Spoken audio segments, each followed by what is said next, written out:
You're listening to the Plain Talking UK podcast, the UK-based podcast written by a passenger for anyone.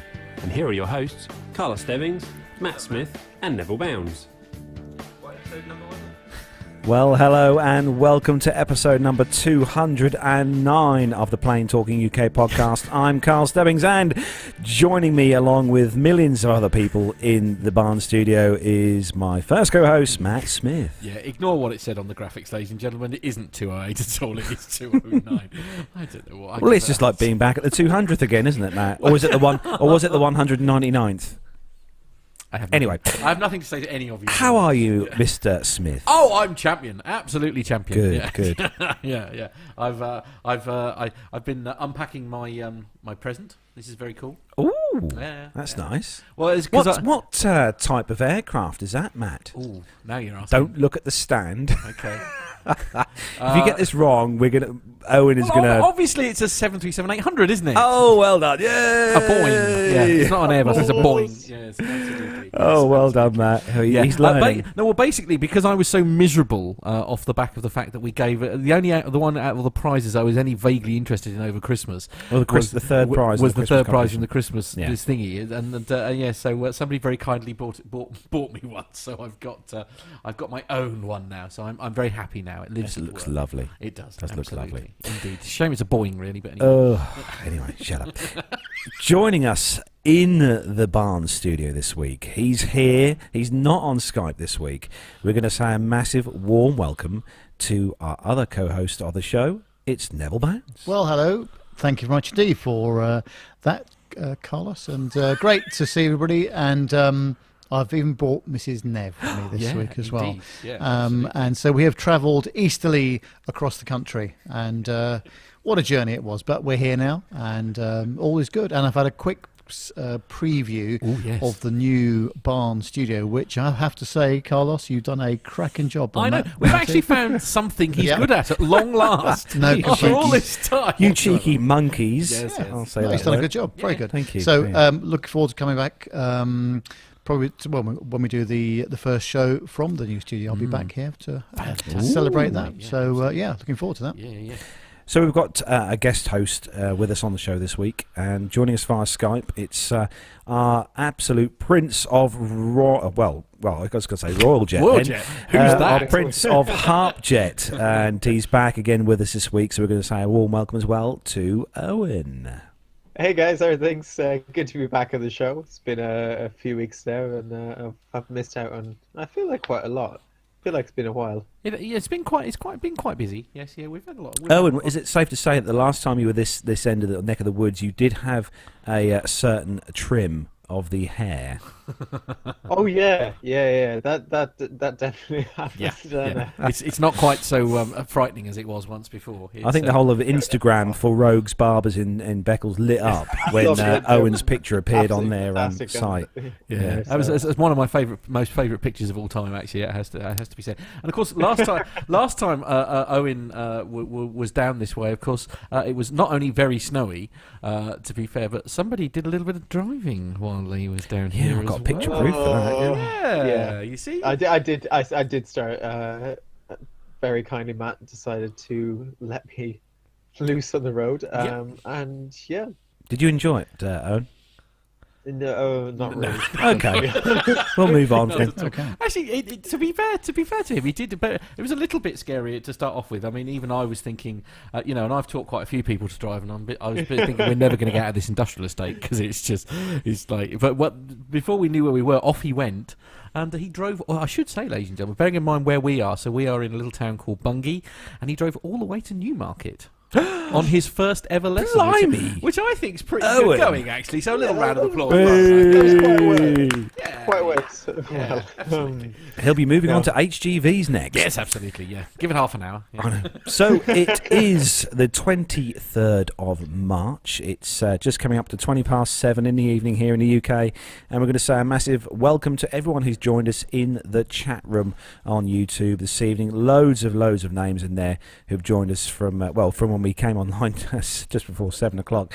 Richard King, Liz Piper, Jenny Parkinson, Neil Landwarn, Pictures Mrs. Lane Street, Mariana, Jen Niffer is also in the chat room. Richard Adams, First Officer Mike, Cheryl Mandrake, Shorty Crosgrove is also in F. I'm just going to try not to miss anyone out. Mariana, hope I haven't missed anyone out. Let's scroll down a bit. Julian Garwood is also in the chat room. Ben Marling, hello Ben.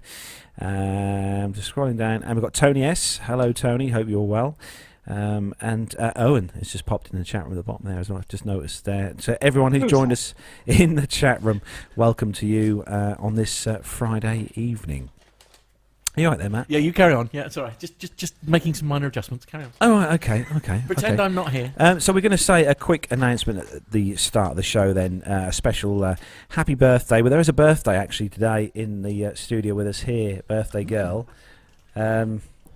She won't say anything. She won't say anything, but we do have yeah, absolutely. one of the live viewers who's in the Barn studio with us. Also this week, just earlier this week, there was a birthday as well of one of our very, very loyal listeners who's also a pilot. So she's not feeling very well this week, I will say. She's suffering from lady flu, which obviously is not as bad as man flu. Of course not. But is quite bad. So we're going to say a happy birthday this week to Mila. So happy birthday, Mila. Hope you had a great day. I'm sure she had lots of cake and loads of prezzies and stuff like that. So, yeah, happy birthday to you, Mila. And, well, Nev, how have things been with you this week? Busy week? A hectic week, yes, lots happening. And, well, this morning actually we were in Aylesbury, my local town, and we went to organise all the wedding stuff, Yes. you know, the registry office business, and taking your passports down there to make sure that they've got the identity right and all that sort of business. So that's all set for the 12th of June, so looking forward to that. And then we drove over here. So that took most of the day, obviously, because it's To us. be fair, yes, absolutely. Yeah. Oh, well, it's very nice of you and Mrs. Nev to come over and see us You're here welcome. at the Barn Great to be studio. here. Yeah, very good. So, Owen, how are things with you, Owen, and Harpjet? Busy? Yeah, busy. Just coming into the summer schedule now. So next week we get started with our internal trade show. We've got new stock coming in online. We've got a whole lot of new aircraft that are coming in and getting started up with us. We've got aircraft coming from other bases as well. So you know, to up the ante just before that summer season kicks off. And our particular one in Stansted starts on the 29th, which is next Thursday, as far as I know. So where do from they then hold? it's just So gonna get within. absolutely mental busy, and lots of flying for me over the summer. So where do they hold it actually at Stansted? Sorry, which is this? So where do they hold it actually? Is it just in one of the hotels, or do they hold it in the airport itself? Well, it's internal, so they'll require identification and that sort of thing, and yeah, it Can't just rock up as a random sort of, you know. Oh, yeah, no. A little bit stricter than that, unfortunately. That's my weekend ruined. So you've not been But yeah, flying, no, flying anywhere this weekend, Owen? I actually was, and I think it's the first time that I've been back to Malaga in about 6 months. So I actually managed to get down there, get onto the ramp a little bit because we had a bit of an aircraft change and a few. Spent a little bit of time there, a little bit more than the 25 minutes we normally would have had. Oh, because that's kind of your spiritual home now, isn't it? Really, Malaga. After spending 6 months there. Yeah. Having trained in Malaga and then operated out of there for 6 months, and yeah, I mean, I've spent quite a lot of my first year kind of in and around Malaga, so that was it was nice coming back to that, and even if it was just the tarmac. Yeah, I think I'm going to have a trip down there very, very shortly. Yeah, good. Yeah. Do feel free to invite me, by the way. I've never. Yeah, been. no. Anyone who wants to come along, do put your names forward. And, we'll have an unofficial PT UK meetup in Malaga. How does that sound with everyone? I like the sound of that. Yeah, I'm up for that. I think that sounds good. We'll go some nice bars there, get some tapas. Of course, it's like hello. All right, okay. yeah. All right, yeah. We're all signing up. Yeah, that's fine. Yeah, okay. Yeah. Oh, well, anyway. if anyone has an idea of dates that they'd like, I love dates. I love dates. Yeah. Don't get me on they dates. keep him very regular, apparently. Yeah, love anyway. dates. Should we do some aviation? Yep. Well, we should do, I suppose. Really. Yeah. So we are going to start the show then, as we do each week, with our rundown of the weekly news from around the world and the UK. So if you're ready, Matt. No. And if you're ready, Nev. I am, yes. If you're ready, Owen. just about. Okay, let's go.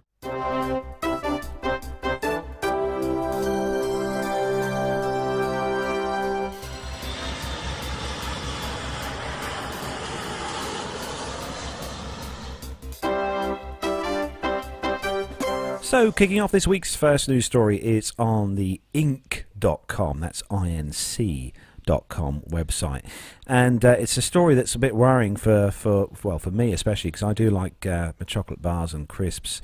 Don't tell the wife that.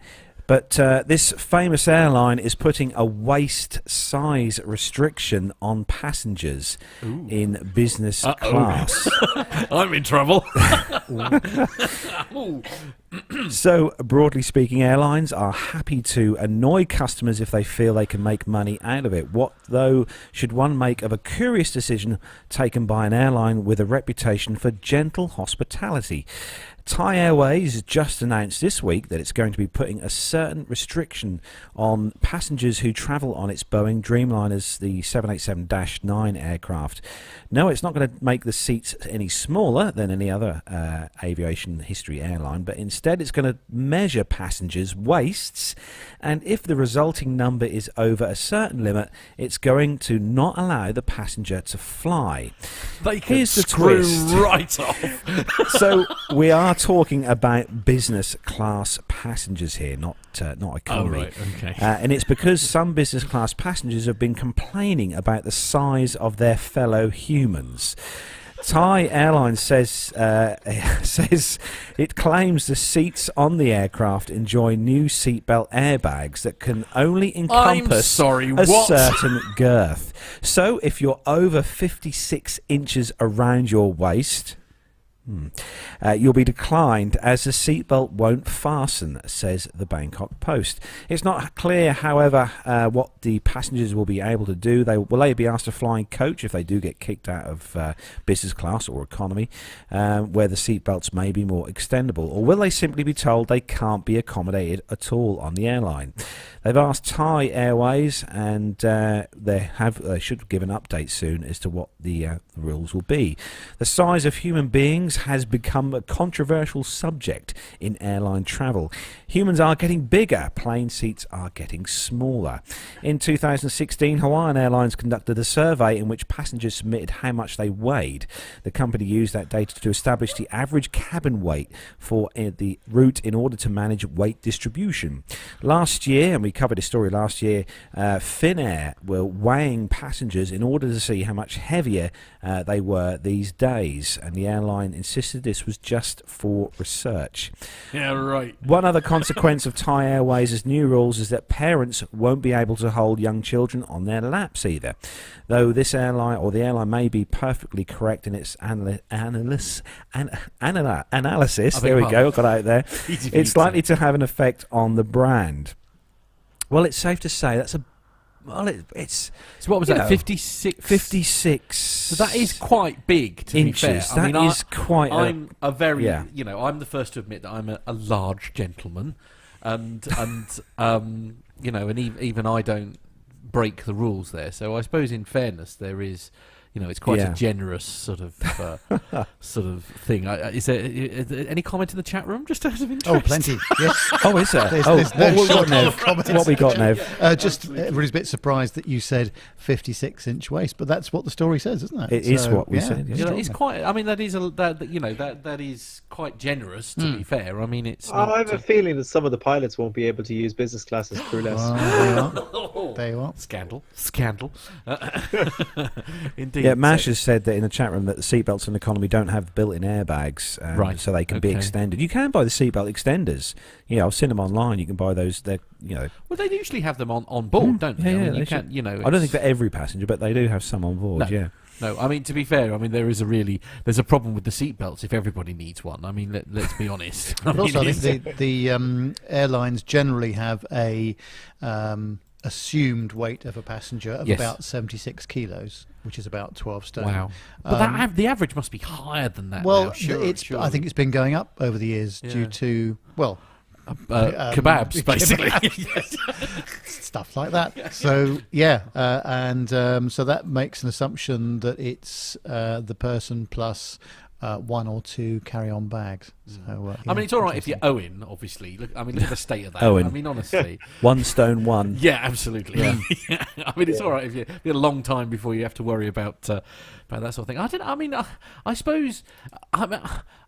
I don't like the idea of everybody being weighed essentially as they get on the plane, but I can see why they want to do it, because obviously, depending on how heavy the plane is, has a huge impact on how it flies, how much fuel is required to get it from one point. If they had accurate figures, maybe they could bring the cost of flying down, or not, depending on. I've seen these seatbelt. Have you seen these seatbelt airbags, Nev? I mean, they are obviously a safety device, right, and they do need to be able but to only go for the rich passengers in business class. Yeah, well, I'm pretty sure Virgin have those in premium economy. Yeah, I think you're right. Yeah, I think so too. Yeah. But what's the benefit? The seatbelt airbag. Yeah.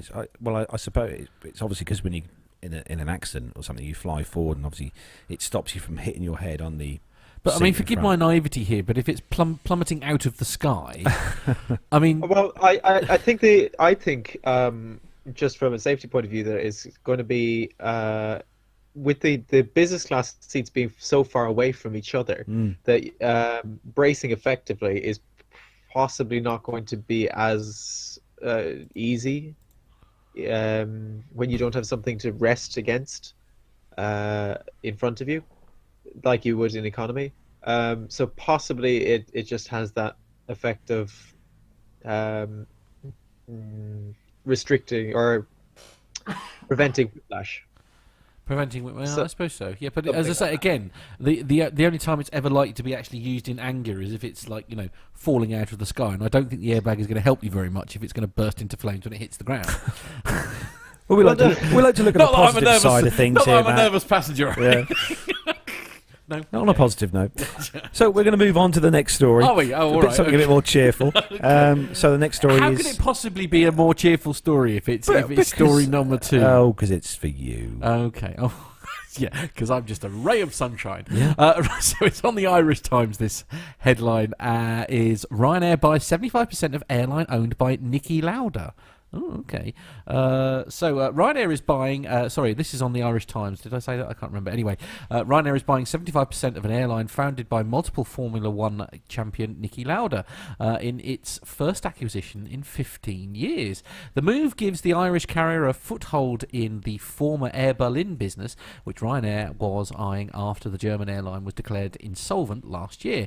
Ryanair said on Tuesday it will invest 100 million euros in Austria's Lauda Motion, which it will develop as a low-fares airline. The group will take an initial 24.9% stake in Lauda Motion, but says that it will soon rise. It will rise as soon as possible. I'm sorry, I've lost the ability to communicate. To 75%, subject to EU Commission approval. 3 times Formula One winner Mr. Lauda owns and chairs Lauda Motion, which he founded as Niki Airline in 2003 before selling it to Air Berlin, which was wound up last year. In January, Mr. Lauda bought back Niki's assets, including several A320 aircraft, and renamed the business, scuppering a bid for them by Aer Lingus' parent, International Airlines Group. EU competition regulators last year blocked Germany's Lufthansa from buying Niki's airline business. I presume that was perhaps they'd have too big a share of the business in Germany, I guess. But anyway, the leisure destinations, Laudamotion will shortly begin flying scheduled and chartered services from Germany, Austria and Switzerland to mainly Mediterranean leisure destinations. The carrier will compete in a market dominated by Lufthansa and its Swiss and Austrian subsidiaries. Mr. Lauda said that he was thrilled at the partnership with Ryanair. I have always stood up for competition and have opposed monopolies, he said.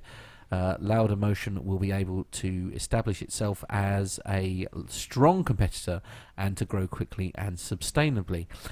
A new player in the aviation market is born, and I'm looking forward to offering our passengers an extensive route portfolio at competitive airfares.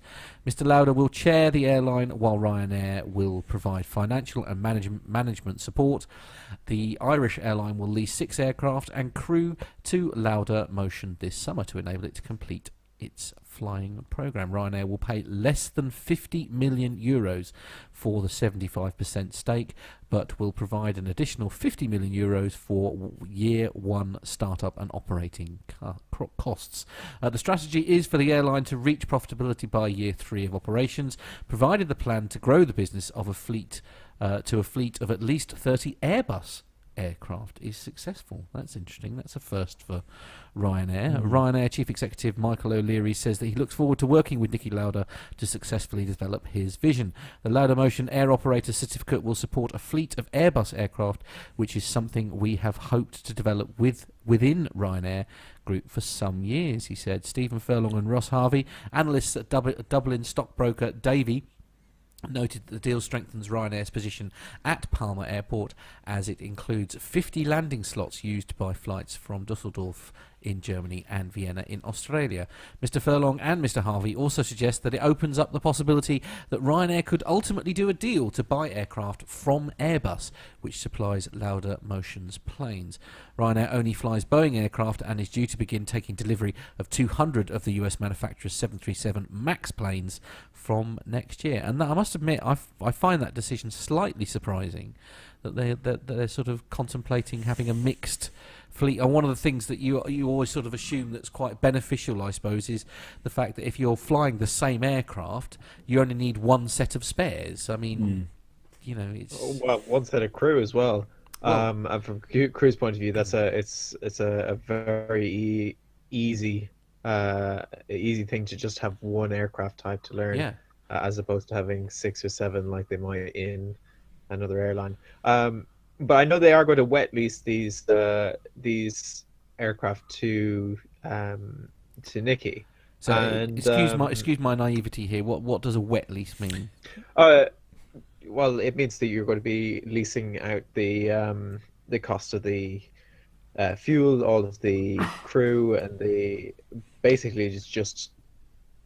I see. You're basically just using the crew that's already there. You're just putting, in this case, Ryanair uniforms on them, essentially. No, that'd be dry leasing. Right. So wet leasing would be the other way around.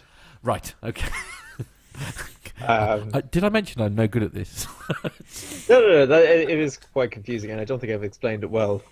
And there's also mildly moist leasing, but we're not going to go into that. Okay. Family show now, please. But this, I mean, if they work this right, it still would work fairly easy. I think if you had an airline like, say, Ryanair here has got all the 737-800 aircraft, and the Laudamotion have got just looking on the current list here, the A320-200. So if you've got all the same type of Boeing and all the same type of Airbus, it's obviously going to make for a reasonably easy fleet maintain sort of thing. Yeah, and I think too it could be a proving ground for Ryanair. Kind of, it's an opportunity for them to test out Airbus, as it were, and to test out the Airbus product with a relatively low risk associated with it. You don't have to buy any of the aircraft as assets, so it's not it's something that they'll be able to offload pretty easily if they and to replace with Boeing product if they find that it doesn't work with them. And if it does work, it would be a good way to introduce another fleet by having somewhere, or by having another airline which already has the mechanics, already has the crew, already has the personnel to support a different fleet type. Indeed. So moving on to the next story then, and Nev, this one is all for you. Yes, and it's on the express.co.uk, which is where we get all our aviation news from. Indeed. And how about this for a piece of journalism? British Airways will be introducing a new uniform in 2019 to celebrate its 100th anniversary, it's been revealed. However, the design details are not yet known. Well, it's a pretty hopeless piece of journalism. Really helpful. Someone hasn't done their job properly, have they? Yes. But it says that celebrating its 100th birthday in August 2019, British Airways are set to redesign their iconic uniform for all its customer-facing staff, it's been revealed. The British flag carrier confirmed that it will be introducing a new uniform as part of its centenary celebrations. Speaking exclusively to The Express, BA commented, "We're very much looking forward to celebrating our centenary next year. Our uniforms have been iconic symbols of the BA brand throughout our history, so we are excited that during this landmark year we'll be introducing a new one to take us into the next chapter in our history. We look forward to sharing more details as soon as we are able to." However, specific design details are still under wraps. According to cabin crew log, Paddle Your Own Canoe, extraordinary. I beg your pardon? Cabin crew blog, Paddle Your Own Canoe. There's rumours that acclaimed British fashion house Burberry has been selected to design the new look for the airline's 40,000 plus employees. The airline's last uniform was designed in 2004 by ex-Chanel and Givenchy designer Julian MacDonald and is worn by staff worldwide, including cabin crew, dispatchers and check-in agents. MacDonald said, "I was thrilled to be asked to design a new uniform for British Airways, and as a designer for some of the world's most glamorous women, it was a great challenge to design a uniform that is worn by such a large number of staff of different ages and sizes and who work in many different roles worldwide." I don't know if you've got some pictures of those at all there, Matt. Yeah, I must confess one of the earlier ones was rather fascinating. There were some fabulous moustaches throughout all of that, going through the ages. It's a bit of a non-story really if they haven't actually got.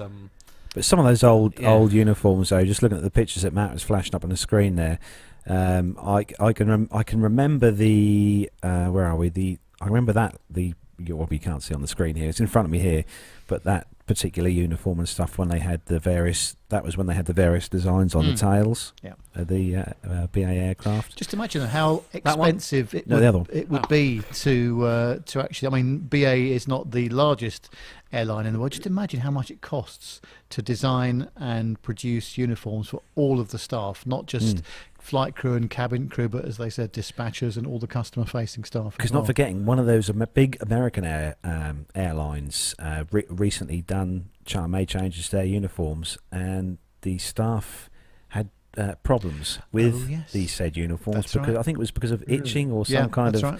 Yeah, they had a bit of a problem. Yes, that's the particular uniform. Yeah, but yeah, so it. I think it's because 9 times out of 10, I think the uniforms for cabin crew are normally made out of kind of not something very, very nice itchy by the sound of it. Polyester, and they're not normally like 100% cotton material when they make the shirts are surely though. I mean, yeah, the pilot shirts are right. Okay, they have to be. My shirt would be 100% cotton. Yeah, but you fly you fly with Harpjet though. Why is that? Why does that make it a prestigious airline? Prestigious airline, yeah, exactly. Indeed. So moving on. I mean, they're probably going to make them out of silk, are they? Well, that would be nice if they did. It'd be very comfortable. I don't think so. No. I think the static alone coming out of that would be annoying. Right. Okay. Be a bit slippery. So the next story, Owen, if you want to take that one. So this is from travelweekly.co.uk, which is actually a good one for aviation. Wow. Considering it's a travel blog site. Thomas Cook Airlines' new Balearics. Oh my goodness. To you too. This is where Palma de Mallorca and Menorca and Ibiza are. Those set of islands, whatever they're called. Thomas Cook Airlines' new... Yeah. Balearics? The Balearics, yeah, that's it, yeah. the Balearics. Okay, we'll go with that. Balearic's offshoot is to fly for the first time on Saturday. The Mallorca-based carrier was granted an air operator certificate yesterday following months of preparatory work. The new airline will start operations with 5 Airbus A320s during the summer of 2018. The aircraft will initially take over short and medium-haul flights for Thomas Cook's German airline Condor to replace third-party aircraft leases. The granting of the new AOC follows the recent AOC gained for Thomas Cook Aviation based in Germany following the collapse of Air Berlin. The startup Balearic's carrier is part of Thomas Cook's Group Airlines growth plans, providing a new base in most popular destinations where it can provide flights to support other in-house airlines according to seasonal demand. Chief Airline said the new AOC for Thomas Cook Airlines Balearics is an important step for the whole group airline. In the highly competitive short and medium haul market, we will gain an advantage with greater operational flexibility and at a competitive cost. At the same point, we can increase our customer experience by maintaining closer control over the quality and product on board. Yeah, so a very, very good news for the Thomas Cook Group. Yeah, very good. Popular destinations as well from the UK for sure for those ones. And just looking through the Thomas Cook fleet, they did have a mixed fleet at one point, but they are transferring their remaining 3 757-300s to Condor in Germany. But they've got Airbus 321s, 330s. They've got the Dash 200 Airbus 330, which they use in their long haul or longer trips. I've seen that one in Palma de Mallorca, definitely, and I've seen it quite recently in Tenerife. Yeah, I think when they have the summer season, Thomas Cook tend to lay on the larger aircraft because obviously they're configured for, they can get 322 on their A330-200. And they're not the only ones to do that. I know Aer Lingus as well does. Yeah, they've got A330 flights internal in Europe, but to some very popular destinations. They used to have them out in Malaga all the time, and that's a 2.5-hour flight back to Dublin. So they took them off the transatlantic for the summer, put the 757s on, which they wet leased, and they used the A330s on the high density routes. So moving on to the next story, and this one's for me. This one, isn't it? It is, yes. It's worked out with me. Yes. This one is on the express.co.uk website. Again? Yeah, I know. And this one is this one is about Ryanair. Funnily enough, so Matt's missed this one. Woohoo! So reserved seat charges double amidst passenger outrage about seating. So we covered a story a few weeks back, didn't we, about Ryanair charging for reserving seating on right. To be fair, they're not the only ones because EasyJet they're not do the it only as well, ones, yeah. to be fair. But I think they keep altering the goalposts here. I think as do EasyJet. To be fair. So Ryanair are facing a new wave of criticism after the low-cost airline doubled the cost of reserving a standard seat from £2 to £4 earlier this month. The price hike comes amid passenger fury over the airline's seating policy, with many claiming they are not sat together despite free seats being available. Earlier this month, budget carrier Ryanair raised the cost of reserving a seat from £2 to £4, and if you want extra legroom, you'll have to fork out the extra £4 as the price of these seats has risen from £11 to £15. The cost of front row seats, of which there are 5, has also increased now, costing £13.01. The increased prices were revealed I'm sure that'll make all the difference by money-saving expert last week. However, it's not clear when these charges came into effect. A Ryanair spokesperson commented, like all businesses, our fees can change, unlike our fares, which keep coming down, he said. There have been some recent changes as per our list of fees published on our website. All these fees are optional to customers, and Ryanair continues to offer the lowest fare on flights flights. Right. Yes. Ryanair's family seating policy requires families with children under 12 to sit together, with one adult taking a reserved seat for just £4, and the children are given free of charge reserved seats. However, many customers have not welcomed this news, as the price hike comes amidst passenger fury over the airline's seating policy. The Irish-owned airline is currently one of many under investigation by regulatory body, the Civil Aviation Authority, or the CAA, for its seating policy, following complaints from frustrated passengers who were not seated together despite empty rows being available. The watchdog revealed 35% of people who didn't pay more to sit together were separated from their group, the most out of any UK airline. Hang on a minute. Don't get me wrong. I get why this is annoying for people who want to sort of do people who actually want to do sit together. I get why that's annoying. I do get that, but why on earth are they being investigated by the CAA because people aren't getting to sit next to each other? I don't understand why the CAA have to get involved in something like that. I get why people find it annoying. I'm not defending them, but why on earth is it a CAA thing because they're not sitting with each other? I mean, I can understand it if small children weren't sitting like with their mum or dad or someone. I get that, but why are the CAA getting involved in something that, frankly, isn't their business? Well, I suppose it is their business. Apparently, the CAA's initial findings revealed that 1 in 3 families are being seated separately, which costs passengers up to $400 million a year in additional fees. Ryanair denies the claim. A statement released by the airline on their official Twitter page explains their random allocated seating policy. Apparently, the tweet read, "This is entirely a matter of customer choice. We are not trying to force people to pay for reserved seats. We are very happy to facilitate any customer who wants a free of charge random seat, but we are also going to do our best to facilitate customers who are willing to pay for a reserved seat." Yeah, no, I don't see. It's not a huge charge, really, is it? Now, I mean, for reserving a seat, but I mean, yeah, I know. I get why people are annoyed. Most Ryanair flights are, within the kind of 3 or 4 hour bracket kind of thing. Most of them.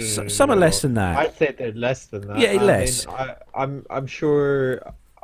I'm sure there's a whole lot of internal country flights as well that they do, which are under an hour. So I mean, EasyJet's average flight times are just over an hour and a half, which is really not that long, and Ryanair I'm sure are similar. But there's a few things to be said about this. This article, and well, not just this article, but the whole issue in general.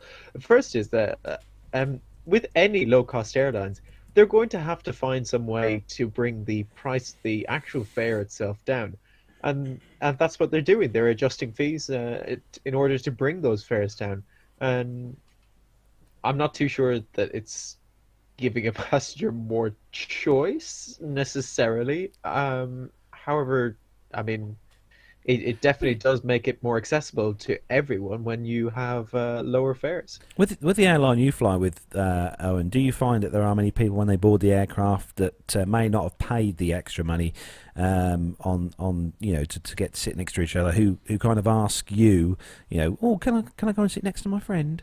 Well, you have 2 groups of people. The people who, 3 groups of people really. The group of people who will very respectfully ask you which. The group of people who, well, no, because you have the other group of people who absolutely don't ask, and just get up and move anyway. Yeah.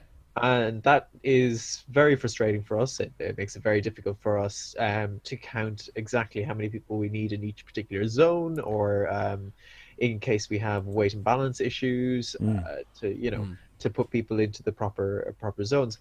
And then there's the group of people who think they're fully entitled, no matter what they've paid, to sit together, just because it's them. Because that's what they want. Yeah. I mean, I get they're the ones that are really the most difficult. But it is just at the end of the day, like I said, they're flights between an hour and 3 hours. It's not the end of the world if you're not sitting together. See, frankly, I'd see it as a blessing really if you could just have 5 minutes peace away from the person that you're travelling with. I know. I once spent a whole flight from Heathrow to Dubai, not sitting next to Gemma. Not sat next to your wife. No, a whole 9-hour flight. You were in a different cabin. You see, bothered? Yeah, no, indeed. But you see the difference. But the difference between you and me is I enjoy spending time with your wife. Oh, okay. It's just like, she makes me laugh. Anyway, so the next. That sounded really wrong. I'm so sorry about that. That's fine, Matt. Don't worry about it. Wow. Anyway, the next story, Matt, especially for you, because I know you like your tech stories. I do, indeed. And this one's a kind of techie story, but it's when the usage of certain social media texts go wrong. Go wrong, indeed. Yes, absolutely. This is on the Travel and Leisure website, and the headline This made me laugh. American Airlines has just promised everyone free seats on Twitter. On Tuesday morning, American Airlines promised travellers free seats in a tweet that has since been removed, everyone. Shock horror. You never have to pay for a seat, the tweet said. Our team will help you with free seats if you arrive at the airport without. The tweet, which was up for approximately 1 hour, solicited mixed reactions from followers. Many travellers announced that they would be packing their bags and heading promptly to the nearest airport to demand the promised free seats. Going to the airport now, exclaimed one Twitter follower. He said, can't wait to show them this tweet. Yeah, free middle seats for everyone, wrote an amused individual. Others interpreted the vague proclamation to mean free seats at the airport or free seat assignments. The truth, however, is that it was simply a misdirected reply. Oops. An American Airlines spokesperson told Travel and Leisure that the tweet was meant to be a direct response to a traveller asking about advanced seat assignments. How do you get it that wrong? We were actually replying to a customer, an airline spokesperson told Travel and Leisure, that had a question about seat assignments on American Airlines. Our reply inadvertently left off the Twitter handle of the person who had asked the original question. However, the tweet is true. Customers are not required to purchase an advanced seat assignment, the spokesperson continued, in reference to the main cabin fares. Cabins may select a free seat or pay for a preferred seat or cabin extra seat. If a free seat is not available, a seat will either be automatically provided at check-in or at the airport. Travellers should note that while seat assignments are indeed complimentary for American Airlines passengers in select fare classes, those flying basic economy must pay extra to select their seats in advance, or they will be assigned a seat when they check in. So, I mean, actually, to be fair, this links nicely to the story we did with sort of some of the low cost carriers. I mean, they're not the only ones doing stuff like this. Everybody is doing this. Yeah, there's an example of a major American airline who's using this as a way to get their fares lower as well. Well, yeah. But where do you stand personally on it? Do you like to select your seats? Do you like to pay for that extra? Is it something See, to be fair, before I started doing this show with you experts that are currently humbled around me, it was I don't know, I didn't really know that there were better seats. I just assumed one seat, I knew that probably a window seat was probably better than, say, like an aisle seat. I kind of knew that. That depends on what you need. See, well, that's the thing. Yeah, but you see, I didn't know that. I see, ignorance was bliss back then. It was lovely back then. I could sort of just got on an aeroplane and not think that I was missing out. And then and now I want business class and nothing else. Oh yeah. Obviously. This did make me laugh when I found a story, and there's actually a screenshot someone took of the particular tweet that American Airlines had put out. And the 119 likes. I don't know how long that screenshot was taken before it was taken off, and 27 retweets. But it's one of the things that popped up. You can imagine that if it came up on say, I don't know, BA's website, yeah. free cockpit visits on all Airbus A380s. I'm sure there'd be quite a lot of people. But you're not allowed pitching to do up. That. Also, this is not the first time this sort of thing's happened. And actually, the airlines aren't very good at social media. I don't think, generally speaking, they just have a little idea of some of the etiquette and some of the checks you've really got to put in place to do some of this stuff. But I don't get how they get it that wrong. I mean, I don't know how you accidentally drop it. You don't. I don't get it. I don't understand how you get it this wrong. I'm not brilliant at social media, but just wow, just wow. Welcome, Dr. Steph. She's joined us in the chat room, as well as birthday girl Myla. She's in the chat room. I hope you're feeling better, Myla, because I know Myla's got... happy birthday to you. Oh, yes. Happy birthday to you. Happy birthday, dear Myla. And happy birthday to you. Yes, that was horrible. Yes. Anyway, carry on. Sorry. So, should we move swiftly on to the next story, Nev? Yes, dig us out of this hole, Nev, would you please? Well, somebody needs to. Yes. It's on flightglobal.com. Oh, an actual aviation-related meeting. Real aviation website, wow. ladies and gentlemen. Yes. Wow. And it says that 10 months after handing over the first 737 MAX 8, Boeing has now delivered the second major variant in re-engined single-aisle family, with Thai Lion Air taking the first 737-9 in a 21st of March ceremony in Renton, Washington. The stretched single-aisle powered by CFM International LEAP 1B engines completed a 10-month certification effort in January, clearing the way for the Lion Air subsidiary to accept the first aircraft from Boeing. The 737 has been the backbone of our business since we began, and we will use the added capacity of the aeroplane, which provides to expand our network and start additional routes to Bangladesh, China and India, says Darcito Hendro Seputro, Chief Executive and Chairman of Thai Lion Air. Another Lion Air subsidiary, Malindo, took delivery of the first 737-8 and launched operations last May. In addition to a stretched fuselage, the -9 includes the same package of upgrades that Boeing introduced with the MAX family. To reduce fuel consumption, Boeing replaced the CFM56 on the 737NG family with the LEAP 1B, added the dual feather advanced technology winglet, and resculpted the tail cone into a cleaner circular shape. The Lion Air Group is the perfect example of how the 737 MAX family provides a common fleet solution across the single-aisle spectrum, says Boeing Commercial Airplanes President and Chief Executive Kevin McAllister. The first delivery of the 737-9 comes 5 days after the next major variant in the 737 MAX family flew for the first time. The shortened -7 is scheduled to complete certification testing by the end of the year and enter service in 2019. The -10, which is a further stretch of the -9, will enter service a year later. So they're getting an incredible amount of usage out of this fuselage, considering it was first developed back in 1964. Absolutely incredible, really. But I was just saying to Matt, Nev, actually, when you were reading that story, Matt was playing the video for that, and those engines on the MAX 9 look huge. They do, don't they? Yeah. You know, when you compare them to the old CFM 56s. I mean, is it something simple as it just gives them, bigger range, bigger fan, bit more power, a bit more economy, fuel economy. Okay.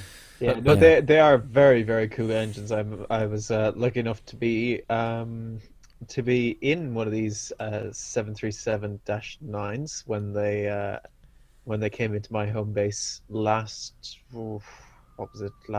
June, maybe. Wow. I'd like to say last May or June, and the engines are considerably bigger than the ones on the CFMs 737-800 or those on the 737-700 series of the next gen. But this MAX series is it's a good looking aircraft, and it's really cool inside. The flight deck is completely revamped, and by completely revamped, it still keeps quite a lot of the same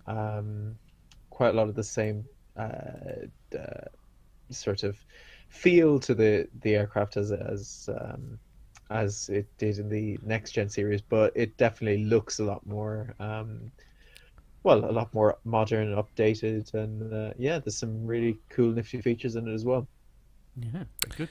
So moving on to the next story then, and that one is... Well, it's for me, I think, isn't it? That one next one. Owen. I think would be is the it next Owen? one. Is it Yes. Owen? Yeah. Nev Is just. this for me? Oh yeah, it is. Yeah. You've got this is on the Anna Aero. Oh, website. Anna Aero. Yeah. What on earth is that? So this is Anna Aero, the airline network news and analysis site. Ooh. Another actual aviation site. I know, Woohoo! I've done well this week. Carlos, I'm so proud of you. It's very good going. Yeah. It's equaling out those express.co.uk sites. Anyway, this says Airbus and Heathrow celebrate the 10th anniversary of first London A380 flight by Singapore Airlines. Wow, it's been that long already. London Heathrow and Airbus celebrated the 10th anniversary of the A380 operations at the airport, which began on the 18th of March 2008 with the arrival of the first A380, a Singapore Airlines flight SQ 308 from Singapore to Changi, making the UK facility one of the first to welcome Airbus's iconic double-decker. Heathrow is now the world's busiest A380 airport by number of A380 operators. Simon Eastburn, the director of the airline business development at Heathrow, said, "It's been fantastic to see 9 of our airlines welcome the A380 over the past decade. 10 years from its first flight, this pioneering aircraft has helped us reduce noise and improve efficiency while supporting continued passenger demand for long-haul routes. This is one of the most popular aircraft for many passengers, and we look forward to celebrating this milestone with them. To celebrate the 10th anniversary, Airbus and Heathrow will surprise passengers landing at the airport on select A380 flights from 18th to the 28th of March with A380 goodies."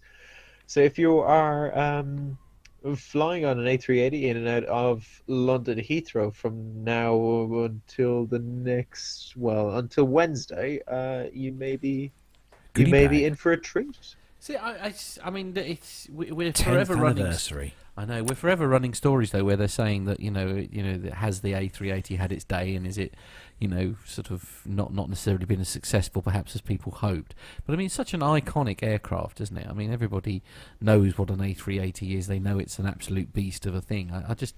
I suppose it's sort of arrived. If it arrived sort of say 10 years earlier, if you like. So it was now 20 years old. Perhaps it would have had could easily have rivaled, say, the 747, perhaps. But we did run a story not so long back, didn't we, about the slowing down of production with the A380. Well, yeah, that's kind of what I'm leading to. Yeah. Emirates saved. I think Emirates came in at the last moment and pretty much saved the 380 with a huge order for some more new aircraft. Yeah, very good. Very good. So moving on to the next story. Now it's your go. Oh, yes. This one's on another very good website, back to Flight Global again, and this one is actually, it's got a picture actually with this one. Yeah, okay, and, I'm on it. Yeah, Flight Global is the provider of the story. Like I said, it's the headline: 787 suffers nose gear failure at VIP conversion site. So a Boeing 787 undergoing conversion into a VIP configuration recently suffered a nose gear collapse at Grant County International Airport in Moses Lake, Washington. A photograph posted online, which Matt will show in a few moments, shows the unmarked 787 with its nose on the tarmac outside a hangar, labelled with the name Greenpoint Technologies, a company that provides VIP completions to large jets, including 787s. The photograph's caption says the aircraft, which is at Grant County Airport, where Greenpoint has a hangar. Online observers suggest the aircraft's registration number could possibly be November 507 Bravo Juliet, a 787-8 owned by Korean Air, and according to the Flight Fleets Analyzer, operated by Korean for the Republic of Korea Air Force. Fleets Analyzer confirms that the aircraft sustained unspecified damage on the 8th of March. Reached by Flight Global, Korean Air declines to specify the registration numbers, but does confirm its association to the aircraft in the photograph. The aircraft is not an aircraft for the Korean government, says the carrier. An anonymous client has asked for conversion, and this is why the aircraft is currently being converted.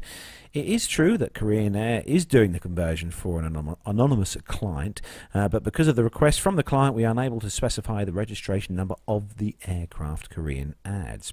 The airline declines to provide any additional details. Greenpoint did not respond to an email or telephone call from Flight Global and to the Grant County Airport, who did not immediately respond to a request for a comment. So it's safe to say that that particular aircraft there is having a slight drop in altitude at the nose end of the aircraft. How have they managed that? Because isn't the landing gear supposed to have proper interlocks and up locks and all the rest of it to prevent any kind of gear retraction on the ground? I mean, I see. Right. Okay. So it didn't sort of like scrape along the ground and sort of end up. No, no. Okay. I think it just done a bow. Presumably, there was circuit breakers pulled for whatever reason while they were installing extra electrics, or when they were installing this, that, and the other, and just maybe the wrong circuit breaker was pulled at the wrong time. But I mean, something as simple as that. Would something like that write it off? No, it wouldn't write it off, but it'd probably be a slight issue with some tea cutting and polishing on various panels. Here's the interesting thing. Because this is 787 and you've got a carbon fiber it's composite, shell, yeah.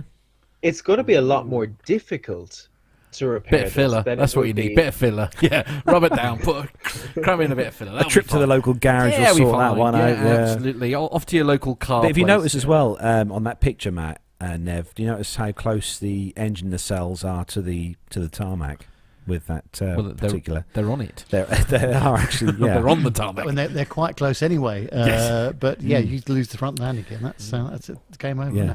Yeah, so that's an expensive, like the engines and the engine nacelles and everything. They're going to be expensive, as well as the fixing the carbon fiber.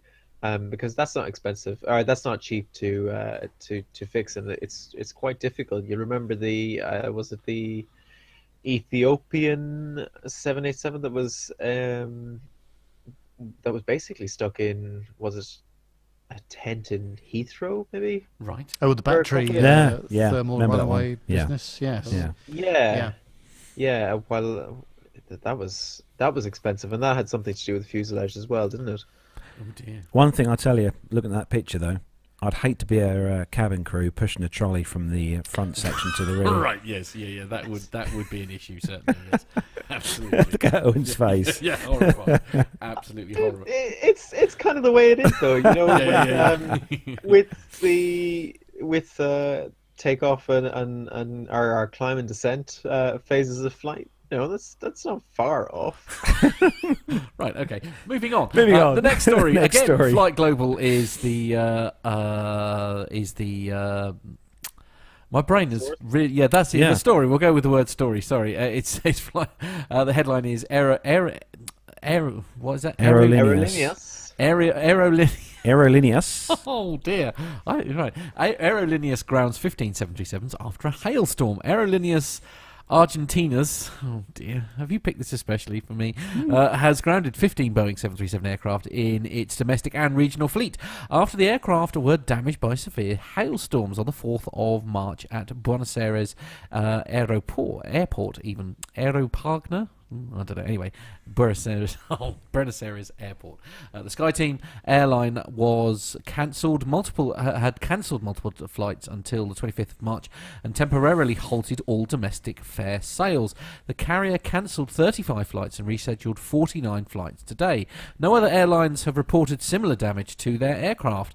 An Aerolíneas spokesman says that the airline is assessing the aircraft damage with the help of Boeing, adding that some aircraft will require more complex repairs after others have been returned to service. Aerolíneas is deploying an Airbus A330 to transport passengers on high demand routes. He adds the airline hopes to have most of the aircraft back in operation before the Easter travel weekend. So it's a bit vague, that story, but it seems a bit strange that nobody else was affected by the hailstorm. What exactly was occurring? Yeah, this could have been quite a localised storm. We know how sort of some certain storms can be quite localised. But they can't have been the only people in that area. I mean, if it was at an airport, I mean, it's the Buenos Aires Airport has more than just Aerolíneas going in and out of it. I mean, I don't know quite which models of the 737 these were which were damaged, but they have recently, in the last few months, taken delivery of 3 brand new MAX 8 737s. They also have 737 700s and 800 series. Right. But I mean, for those of you who have seen the stories online and the pictures online, hail can be incredibly damaging to aircraft. I get that, but especially just... heavy hail. What do you reckon, Nev? Yes, we've seen in the past, haven't we, how much damage hail can do to nose cones and leading edge parts of the wing, that kind of thing. There's plenty of pictures online of damage that's occurred there. I mean, obviously there's some damage which is minor, but some of it can be quite bad as well, and doing a lot of damage to the aircraft. Yeah. So moving on to the next story, and this is Nev's, yeah. And we're still on Flight Global, so that's a good thing, isn't it? Yeah, absolutely. Feeling more confident about life. Yes. But there's words in this article that I don't understand, but I'll pretend that I do, and we'll see how we go. Okay. It says GE Aviation plans to start delivery of delivering a durability upgrade in mid-2018 for the engines powering the Boeing 747-8. The engine maker confirms to Flight Global. The upgrade improvements. That doesn't actually make sense. The upgrade involves improvements to 4 areas in the core of the engine, including the fuel nozzles and the second generation of the twin annular pre-swirl TAPS 2 combustor, the company says. That was the bit that I was concerned about. The durability upgrades also target the first stage of the high-pressure turbine with improvements to the blades and the nozzles of the dual-rotor engine. The improvements will increase time on wing for the engine, GE says. An engine used for certification testing was visible during a 21st of March tour of Boeing's Rapid Modification Center in San Antonio. The center's dedicated hangar contained a Boeing-owned 747-8, which was used as a test bed for the upgraded GEnx 2B engine. GE had completed flight testing on the engine a week ago, according to Boeing. It has already been removed from the wing and set aside inside the hangar. The engine was used to test the upgraded components that required flight testing to validate their airworthiness, GE says. The majority of these improvements are being introduced into production now as we await certification on the remaining parts that require the flight test, GE adds. The durability upgrade marks the first known update of the GEnx 2B engine since 2013, when GE rolled out a performance improvement package, PIP. That's based largely on upgrades introduced for the PIP2 version of the 787's GEnx 1B engine. The PIP for the 747-8 propulsion system is intended to reduce fuel burn by 1.6%, which doesn't sound a lot, but actually on long-range aircraft, that is a lot of fuel, and that's what all these modifications and tweaks are all about at the moment. It's...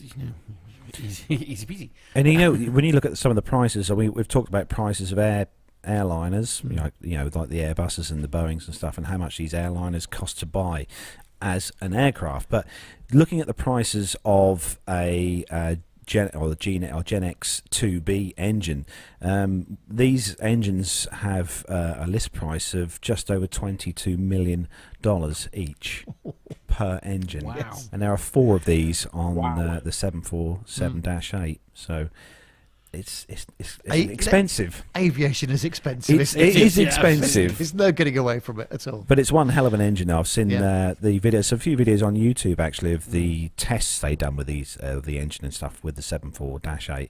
And it looks awesome. It sounds nice as well. It sounds very nice. I wonder, does this mean that Boeing, who obviously are working quite closely in partnership with GE for these engines, I wonder, does that mean that they see a lot more of or a lot longer life for the 747 than maybe might be in freighter versions? I think it's going to be around for quite a while. And as we've said before on the show, the passenger variant of the 747-8 has not sort of sold as many as what Boeing, I think, have hoped. But we talk about all the time about the 747 sort of disappearing from the skies. I mean, the Dash 400 is, steadily disappearing from the skies in passenger form.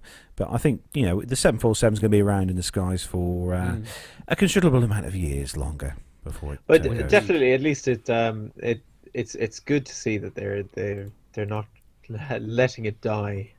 That they're keeping improving the components in it and saving money. That's what it's all about. Yeah, absolutely. Yeah. So we're going to move on to the last story in the commercial news segment this week, and it is it's the mother of all top tens. Because we've got 3 top tens this week, so we might be here a little while. Oh, right. Okay. But this one is that's the military out of the window. Yeah. Yeah. Sorry, Jonathan. No, the Skytrax. Most of you will have probably heard of Skytrax. They do various kind of reviews and stuff about airports, airlines, and this is on the website is the airlinequality.com website, and the headline: the world's best airports are announced for 2018. So we've got 3 top 10s. We've got the world's top 10 best airports. We've also got the world's best airport terminals, and we've also got the world's best airport baggage delivery, which I'm guessing is how quick they can get the particular baggage to you on the carousel. So we're going to start with the world's top 10 airports. Okay, all right. Is there anything to say to that, or is that it? We're just throwing ourselves right in there. Go. or not. Or not. Or not. That'll be why. Okay. Right. So just bear with me a moment, ladies and gentlemen. So we'll pretend bit of fill-in music. Well, if I could play music, that wouldn't be the problem. You wouldn't think this is a live show, would you guys? What gave it away? Oh, there we go. There it is. Okay. There we go. Right. That was smooth. All right. Okay. So. So here are. Well, no, I'll just start the music because start the music and then we'll just launch straight into it. It'll be fine in the edit. Really. Post, after edit, yes.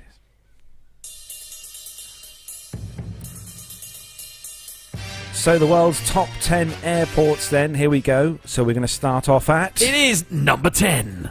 At number 10, it's Frankfurt Airport. Okay, in at number 9, please, Nev. Zurich Airport. Very good, please. Owen, number 8. Our local London Heathrow. Carlos, back to you. It's number 7. At number 7, it's Cebu Centre International Airport. I beg your pardon. Number 6, please, Nev. That's Munich Airport. It's Middle for Diddle. It's Middle for Diddle. It's number 5. Owen. Sorry. Hamad International Airport. Number 4, please, Carlos. You can't go wrong. At number 4, it's Hong Kong International Airport. It's a new climber this week. At number 3, please, Nev. It's Tokyo Haneda International Airport. In at number 2, please, Owen. Incheon International Airport. And it's our biggest climber this week. It is number 1, Carlos. Number 1, it's Singapore Changi Airport. There we go. Okay, we'll leave the music running. Let's go straight into the next one. So the next one are the world's best airport terminals. The world's best airport terminals in at number 10. At number 10, oh no, it's Baku Haidar Aliyev Airport, Karma. Terminal 1. Yeah, absolutely. In at number 9, please, Nev. That's Mumbai Terminal 2. That's an easy one. Yeah. Owen, please, number 8.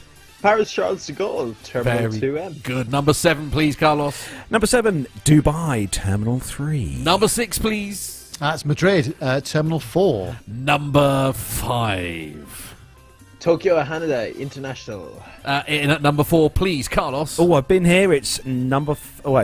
It's London Heathrow Terminal 5. Have you? Yeah, I went there only yesterday. In at number 4, please. No, number 3. Sorry, it is our highest climber this week. It is, and it's Singapore Changi Terminal 3. Owen, please, number 2. This is Munich Terminal 2. Top of the charts, it is number 1. It's Neb's favourite. It's London Heathrow Terminal 2. Oh, I like that. Wow, really? No, what, number 2? No, he's number 5. He doesn't spend any time in Terminal 2. He's quite nice. Yeah, absolutely. So next up, it's the world's best airport baggage delivery. And in honour of the fact that the legend that is Jim Bowen, who I know will mean nothing to any of our American listeners here, who passed away last week, I'm going to do it in this way. So let's go in 10. Number 10, it's Copenhagen. In 9. It's Munich. In 8. Central Nagoya. In 7. Singapore Changi. Do you know sometimes you wish you didn't start something? In 6. Zurich Airport. In 5. Tokyo Narita. In 4. Oh no. Oh, good. Taiwan. Very good. Lovely. You can get a cream for that. In what number are we at? 3. Number 3. In 3. And it's Incheon. In 2. It's Tokyo Haneda. And Bully's special prize. It's number 1, it's Kansai I beg your pardon. Airport. Kansai. That's Osaka. Oh, thank you, Owen. Right, okay, yeah. There we go. So if you want to get your baggage within 3 Kansai years... is in Kansai. Osaka Central Nagoya, which is also referred to in the first one as Chubu Wow. Center. So that's in Nagoya. Can I just point out that the best airport baggage delivery, there's no UK airports there. Is there not? No. No, and there's how many Japanese airports? Lots. 2, 3, 4 of them. Yes, because they know how to do efficient things, though, you see. Well, I'll tell you what, I've been to both Nagoya and Kansai, and I've never had to get my bag at either Narita or Haneda, but definitely in Nagoya and Kansai, they are very, very efficient, and almost always, as soon as we're out of passport control, they time it really, really well, so that you're not it's not going around the belt already, but you get there and it just starts and it just gets going, so it keeps everyone moving nicely, and they're very, very efficient there. I must say, actually, quite amazing at Heathrow. So I was picking up my friend Sophie from Terminal 4, and it took them, bearing in mind that she was the first flight in of the day, I don't know if that's maybe why it took them so long, but it took them 40 minutes to get the bags from. They were actually waiting at the carousel for ages before the bags started coming. I was too, actually, when I came back from Atlanta the last time. And but that was Terminal 3, wasn't it?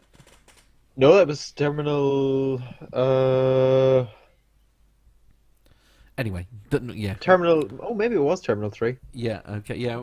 Yeah. I dropped you off at Terminal 3 anyway when you went out, but that doesn't necessarily mean you come back on that one. Anyway. So yes, Nev, sorry. I mean, you've used Heathrow a number of times. Reached number 8 spot on that top 10. Deserving. I'm surprised it did that well.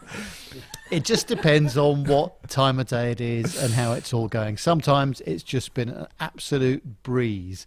Other times I've waited. Yeah, actually, but quite a long time to get through and into the car park. Yeah, the other side. Yeah, so I must just say, sorry, I'm going to interrupt you ever so slightly here. And just say, I just had a text message from Jonathan Warner, who is sitting there patiently hoping that there is actually going to be some time for some military. And it has to. He's just sent me this message saying, I've got a very busy day at work. Look, there we go. He's having a very busy.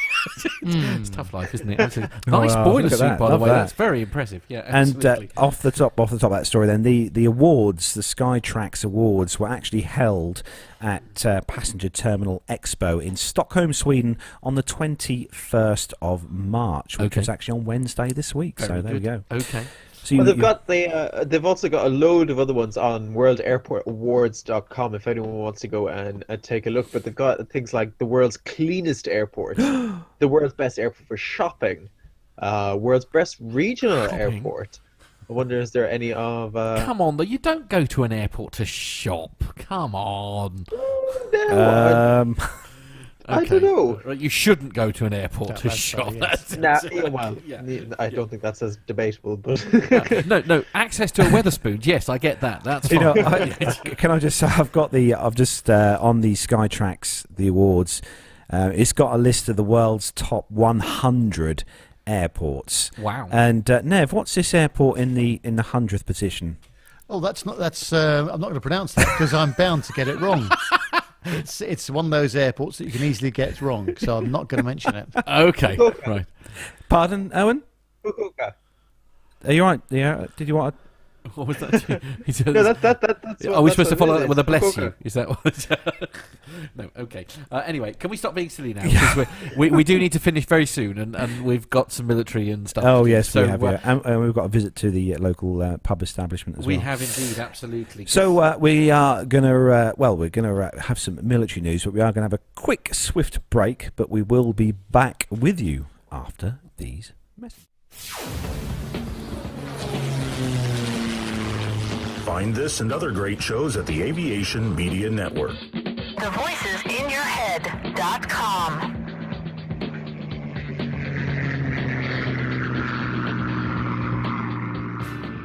The Plain Talking UK podcast is a voluntary project that aims to keep you informed with the latest aviation-related stories from newswires across the globe. Producing our content does cost money though. If you enjoy our show, why not help us keep on the air by making a donation towards the server and website hosting fees through PayPal? Any contributions would be greatly appreciated. Are you an Amazon user? If so, why not do your shopping through the link on our website? There's no cost to yourself and Amazon pay us a small referral fee on qualifying purchases. To find out more about the show and to meet the team, take yourself to our website www.plaintalkinguk.com or find us on Facebook at facebook.com/plaintalkinguk, on Twitter via @plaintalkinguk, or get in touch via email on podcast@plaintalkinguk.com. Thanks for listening. Flybe 5823, Trent Dane for 23-hour Manchester, Wizz Air 6X, climb flight level 210, direct to Bretlands Park. United 123, maintain 280 knots. London 2TME, turn right onto Bravo, link, 21 join Alpha, hold at Mora, Speedbird 472, LOC/DME, approach runway 27 left, follow the green stand 544. That's enough air traffic control for today, Nat. Bedtime. Have you ever wondered what it would be like to fly a commercial passenger jet? Looked up at the sky and thought, I wish that was me? Well, now anyone has the chance to have a go at flying in a real aircraft simulator. NP Simulations and Flight Experience London, the only official Boeing licensed product of its kind in the UK, offer you the chance to fly anywhere in the world in their fixed-base Boeing 737-800 flight simulator. And that's not all. Ground School London offers many different courses for the up-and-coming pilot looking for a start in aviation. With prices starting at just £109, the sky's the limit. So for the ultimate flight simulator experience, or engaging preparatory courses, including those for schools and colleges, check out the websites at www.london.flightexperience.co.uk and www.groundsschoollondon.com, or call on 020 300 40 616. NP Simulations. Fly your dreams.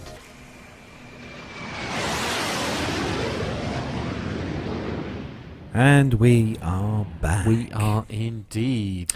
So, welcome back, everyone. I hope you're all enjoying the show in the live chat room. I think it's been quite a busy chat room this evening, actually, there, Matt and Nev, wouldn't you agree? Yeah, absolutely. There was a comment earlier, because we had obviously the top 10, and I think it was Lane Street said that they perhaps should do a top 10 airport with the cheapest drinks. Amen to that, yes. So it's basically any airport with a Wetherspoons in it, is that right? Yeah, I think that's basically it, really, isn't it? Other outlets are available, of course. Of course. Yeah.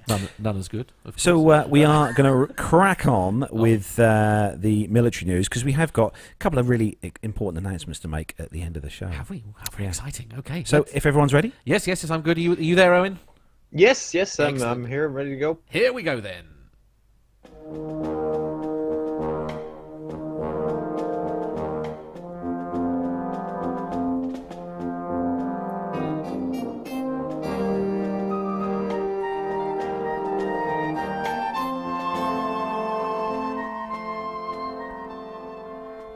So, kicking off this week's first story on the military news segment, this one is on theguardian.com, and it was sad news this week. Obviously, for those of you in the UK and across the globe, will probably have seen the story. Tributes paid to a Royal Air Force engineer who died in a Red Arrows crash in Wales, and tributes have been paid to the dedicated, skilled and experienced Royal Air Force engineer who was killed when the Red Arrows aircraft in which he was flying crashed in North Wales. Corporal Jonathan Bayliss, who was 41, died when the Hawk T1 aircraft crashed in a ball of flame shortly after takeoff from Ariath Valley at around about 1:30 p.m. on Tuesday. The pilot of the aircraft, Flight Lieutenant David Stark, is being treated for non-life-threatening injuries after managing to eject from the aircraft before the impact. Investigators have been launched into what the RAF described as a tragic accident, the first fatal incident involving the Red Arrow since 2011. Fellow servicemen paid tribute to Bayliss, who said that he was fulfilling a schoolboy dream flying in a Red Arrow's jet. Sergeant Will Allen, the leader of the Red Arrow's group of travelling support engineers known as the Circus, described Bayliss as a genuine grafter who motivated and inspired those around him. He said John had a big presence on the squadron, and with his wide beaming smile and dry humour could lighten up any dull moment or lift spirits when needed. Both inside and outside of work, he was a generous, kind and caring man who could always be relied upon. Bayliss from Dartford in Kent, who joined the Royal Air Force in 2001 and worked on squadrons at Royal Air Force Base Coltishall in Norfolk and Royal Air Force Base Coningsby in Lincolnshire. He joined the Red Arrows team as a mechanical engineer in January 2016, supporting tours to the Far East, the Middle East and mainland Europe. In 2017, he was a leader of the Red Arrows Dye team, helping to replenish the jet's famous smoke systems whenever they landed. This year, he was selected to be one of the Circus team, the small group of highly trained engineers who travel with the aircraft and provide technical support away from the home base. Squadron leader Richard Bland, senior engineering officer of the Red Arrows, said everyone on the team had a great story about John, and without exception he was known as a top bloke with an infectious smile, cheeky grin and possessing a dry sense of humour that had the ability to fill a room with laughter.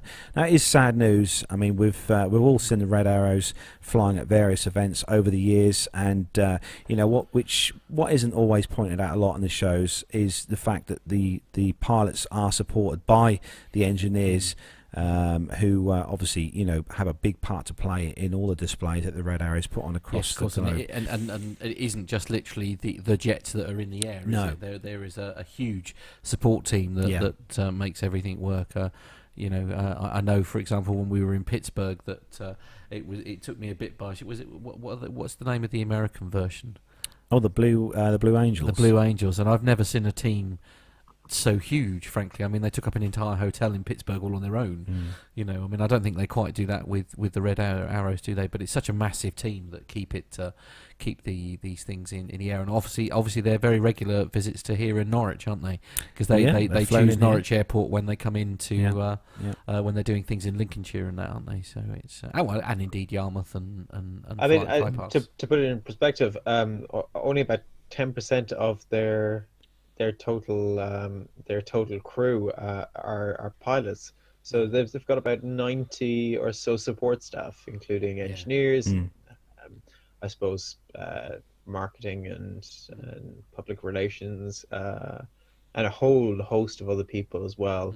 But it just goes to show how much work gets put into these displays. Indeed, it's a big knock for the team, but I'm pretty sure that the guys will be be at the air shows and stuff across the UK this year. I hope so. Yeah. I hope so. Yeah. I mean, and I'm pretty sure that the families and indeed this guy would be horrified if it stopped based on what happened. It's awful, really, isn't it? I guess we have to just wait till we have. It's the Thunderbirds as well. I got that wrong. Thunderbirds. Thanks, Steph. Oh right, yeah, okay. The Thunderbirds. Yeah, we saw absolutely. at Pittsburgh. Yeah.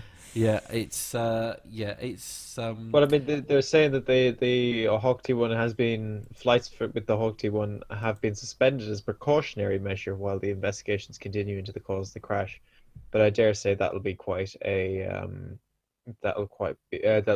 high priority a case.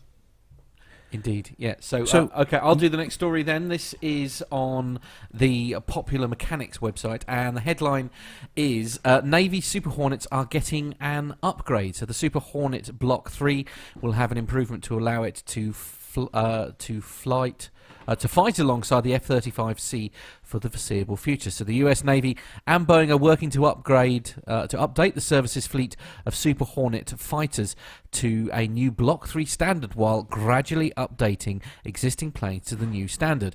The Super Hornet Block 3 will have improvements to the plane's electronics, radar cross-section and range, allowing it to fight alongside the F-35C Joint Striker Fighter for the foreseeable future.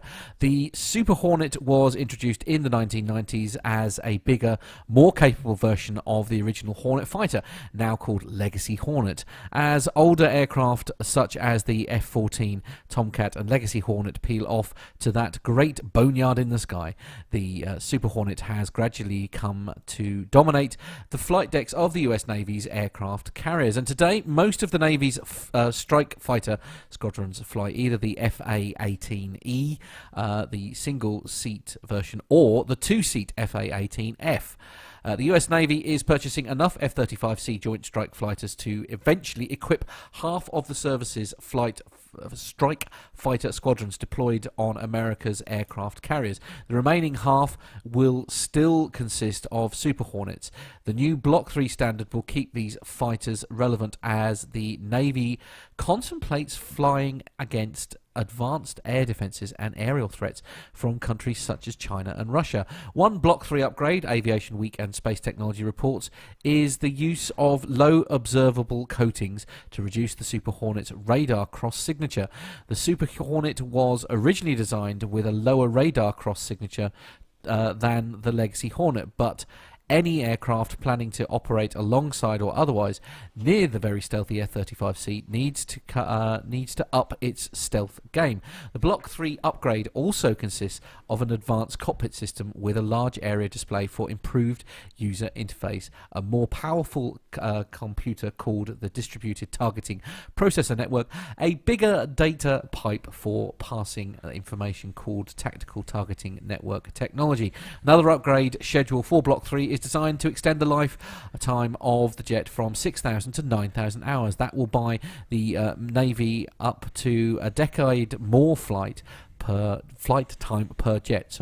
More upgrades include a push to make the aircraft easier to maintain and a reset of their environmental control systems. The last Block 3 upgrade feature is the use of conformal fuel tanks, CFTs, that Popular Mechanics discovered last month. CFTs could extend the Hornet's range by up to 120 nautical miles, and coupled with the MQ-25 Stingray aerial refueling drone will increase the odds Block 3 Super Hornets can hold distant targets at risk without also placing the 5,000 sailors on their aircraft carrier at risk. The Navy will buy the first set of 24 Block 3 Super Duper Hornets. Please, it says unofficial name in brackets. I hope they do. Super Duper. Right, next year for delivery in 2020, and will start rotating older jets back to Boeing for upgrades this year. By 2027, the Sea Service expects 2 out of every 4 strike fighter squadrons deployed to the fleet will consist of Super Duper Hornets. Really, please don't keep that name. Super Duper Hornets. It sounds like some kind of joke name. Honestly. Really, yeah.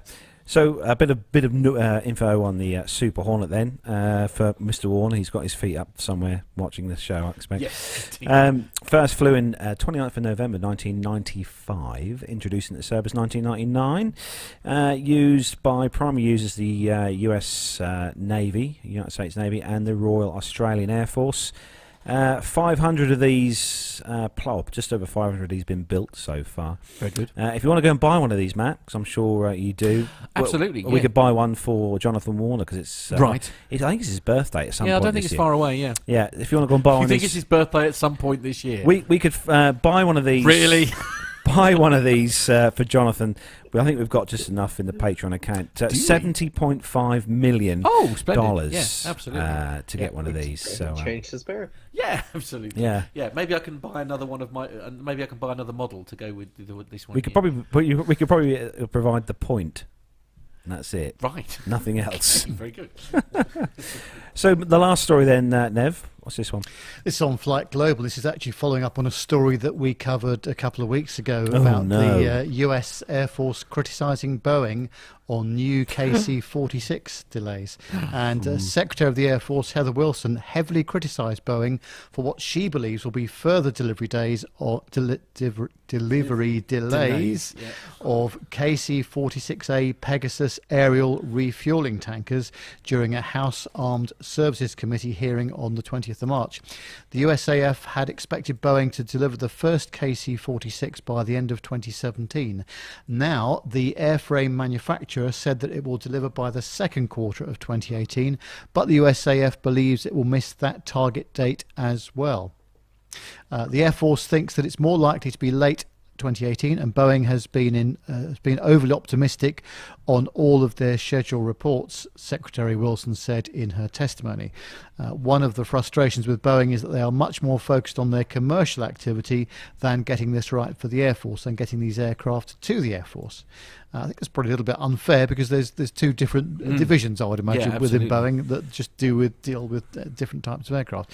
But the US FAA flight testing process has not gone as fast as Boeing thought it would, and the aircraft has Category 1 deficiencies with its remote operated fueling boom and drogue disconnect, Wilson had said.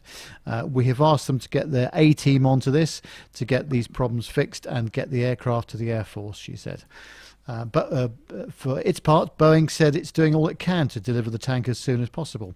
There is no greater priority at the Boeing company right now than the delivery of the KC-46, the company says. However, the firm did not guarantee that the first batch of tankers would be delivered by the second quarter of 2018. Whilst there is always a risk, we're making good progress. Again, our goal is to get those first 18 aircraft into the customer's hands as soon as possible, and we're working closely with them to make that happen, the company said. We have all 34 low-rate initial production aircraft in assembly and have a great team working to get the planes ready. The US Air Force awarded Boeing a $4.9 billion contract in 2011 to modify the 767-2C commercial freighter into the KC-46A military tanker. The KC-46A is to replace an aging fleet of KC-135 Strato tankers. However, the company has reported more than $2 billion in losses due to manufacturing and development issues since receiving the KC-46A contract. Over the long term, the company believes it can turn a profit, as the total value of delivering the 179 KC-46As the US Air Force wants is expected to be about $30 billion. But it just goes to show you, doesn't it? You're trying to do these very large-scale programs, and things can go wrong. Yeah, I think this has been a real thorn in their side. This whole project with the tanker and stuff like that.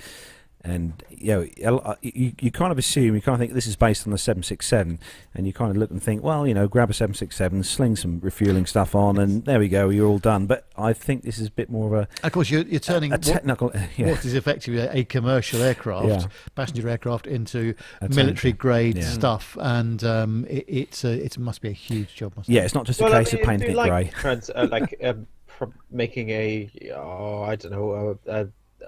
sports car into a Lamborghini into a Formula One car.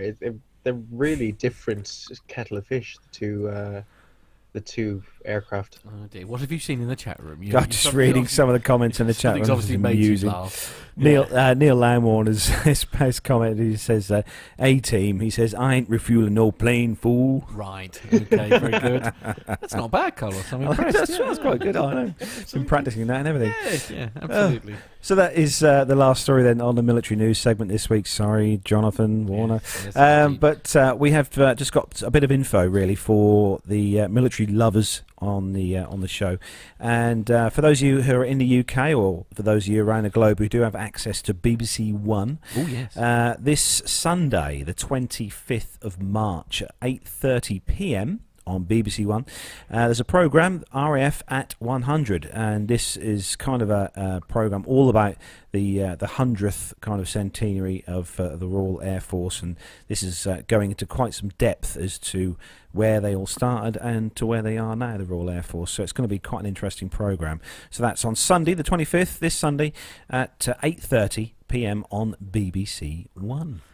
Indeed. Now, Nev, actually, I think you've got a bit of an announcement that we've just received from one of our listeners. Yes, hot off the press, from our good chum, Graham Haley.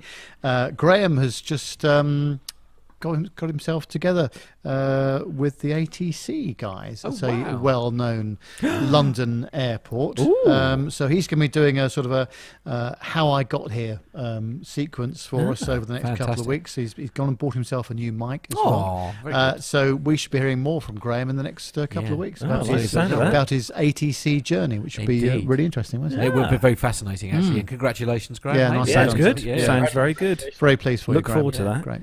And Matt, you have got a story which sort of came now- onto the news Yes, feeds. that's right. Yeah, now very I was, as I recently. say, I was actually sent this by one of my friend Lee just over there actually earlier in the day, which is the video to which I'm going to play.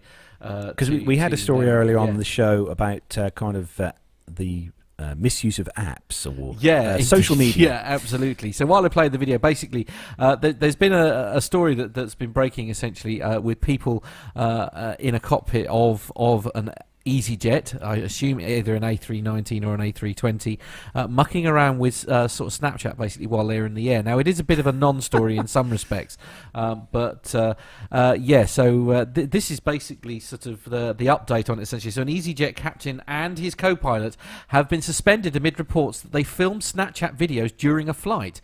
The captain, named by The Sun as is it Michelle anyway, I can't uploaded clips of his colleague interacting with animated characters generated by the messaging app. Footage appears to show the pair inside the cockpit of footage appears to show the pair is trying to do two things at once here. I'm not very good at it. I know, I'm a bloke, I can't do that. To show the pair inside a cockpit next to a computer-generated woman and a dancing owl. Passengers' safety was not compromised at any point, the airline said. The BBC has not been able to reach either of the pilots in question for comment, who appears to have deleted his social media accounts since reports about the Snapchat posts emerged. According to the paper, he filmed the videos at 30,000 feet during a flight from Paris to Madrid.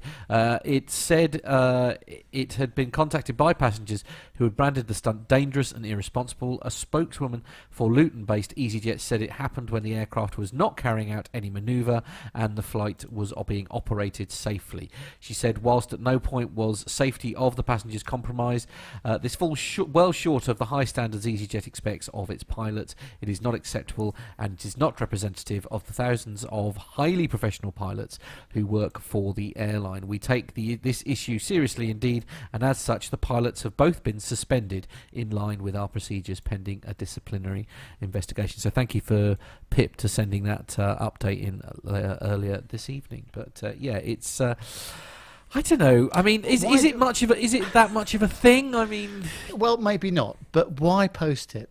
What? This is the bit. Just, this is what I was saying. As my late father would say, you haven't thought it through. No, indeed. I mean, why would you? I mean, by all means, have a bit of a laugh and a joke or whatever at it. But why would you post something like that while you were? Surely it must have entered into their head at some point that this was going to come back and bite them. Do you know what I mean? It's just like, I think with all the stuff that we know about social media and quite a few things that we don't know about it as well after the events of this last week, I think you've just got to be so careful. And I'm sure EasyJet have, it's very strict policies in place about what you can post and what you can't post. Yeah. So very interesting. Well, I mean, I would like to think that probably tweeting from the captain or first officer's seat is probably frowned upon. I would like to think, but anyway, there we are. So I'm just looking on Flight Radar 24. Are you right? Is there an airplane going? I've just heard one going over. Oh, right, good. Yes, okay. Oh, and sorry, you were about to say. No, I think it's not much of a it's not as I don't big think of a safety issue as people might make it out to be, or as irresponsible as people might make it out to be. But again, it's just come on! let's be honest. It's an Airbus. The thing flies itself. Apparently, it's got a land button anyway.